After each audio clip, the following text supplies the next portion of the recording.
Hello guys, ఈరోజు అయితే మా ఫ్రెండ్స్ అందరం కలిసి బయటికి పోదాంరా, కళ్ళు తీసుకొని తాగుదాం, అట్లనే కుండ చికెన్ చేసుకుందాం అని అంటే సరే పోదాం బా అని చెప్పి ఇబ్రాహీం పాడు ఒక తెలిసిన ఫ్రెండ్ వాళ్ళ ఊర్లో కళ్ళు చెప్పుకొని ఉండే.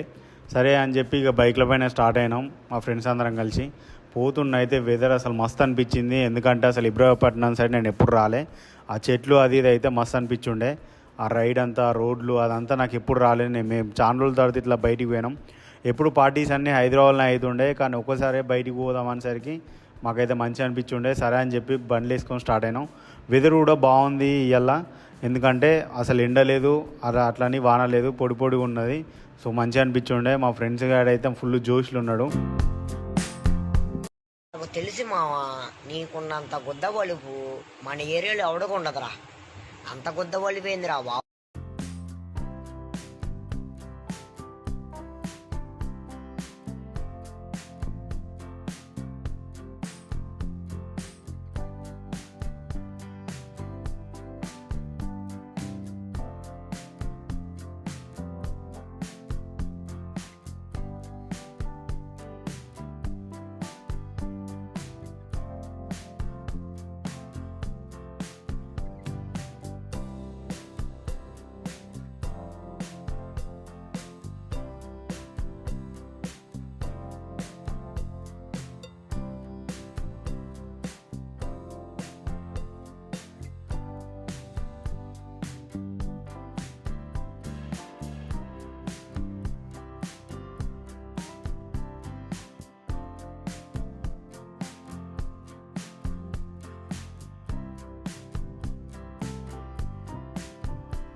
చక్కగా అడిగి పోయినాక కళ్ళు చెప్పినాం.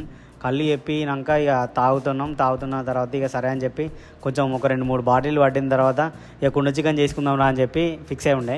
ఇక అట్లే ఆ విలేజ్లో ఒక షాప్ ఉండే, ఆ షాప్కి వెళ్ళి ఆ చికెన్ తీసుకున్నాం. దానికి కావాల్సిన పచ్చిమిరపకాయలు ఏమేమి ఉంటాయో అవన్నీ తీసుకొని అయితే వచ్చినాం. కుండ కూడా మా అక్కడ లేకుండే, మా ఫ్రెండ్ వాళ్ళ ఇంట్లోనే తీసుకున్నాం. వాడే ఇచ్చిండు తీసుకుపోరా అని చెప్పి. ఇక సరే అని చెప్పి కుండ తీసుకొని వచ్చి మొత్తం అక్కడ కట్టెలు బండ్లు అన్నీ సిడి చేసి మొత్తానికైతే కుండ చికెన్ చేద్దామని తయారు చేసినాం.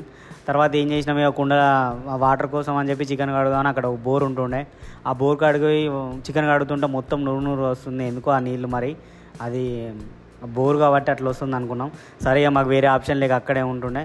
కానీ మీరు తాగిన లొకేషన్ అయితే మస్తు ఉంటుండే, ఎందుకంటే తాగిన దగ్గర మొత్తం పొలాలు, చెట్లు, మొత్తం అవే చెట్లు, తాటి చెట్లు ఉంటుండే. సో లొకేషన్ కూడా బాగుంది. అక్కడనే చికెన్ కడిగేసి ఇక పట్టుకొని పోయి ఆడ పచ్చిమిరపకాయలు, ఉల్లిగడ్డలు కోసి అయితే మా ఫ్రెండ్ గారు వచ్చేటప్పుడు ఒక చాకు, అట్లనే పాటల కోసం ఒక స్పీకరు, అట్లాంటి చిన్న వేసుకొని వచ్చిండు. ఇక అందుకే ఆ చాకుతోటి ఆ ఉల్లిగడ్డలు, పచ్చిమిరపకాయలు కడిగేసి కథం అందులో వేసినాం. ఈ కారం అయితే యూజ్ చేయొద్దు, ఎందుకంటే కుండ చికెన్ అంటే గ్రీన్ చిల్లీ ఫ్లేవర్ అయితే తలగాలి. అందుకే ఈ కారం ఏం వేయలే, అదే చిల్లీస్ తోటే చేసినాం. మొత్తం చేసి అంత కష్టపడి చేసినాక మావాడైతే పెద్ద పోకిలో ట్విస్టే ఇచ్చిండు. ఇక సరే అని చెప్పి ఇక కుండ చికెన్ అయితే రెడీ అయితే చేసినాం.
నిజంగా చెప్తున్నానండి, ప్రపంచం అంతా దొంగ నా కొడుకులు. నిజంగా నాకు కంట్లో నీళ్ళు వస్తాయి.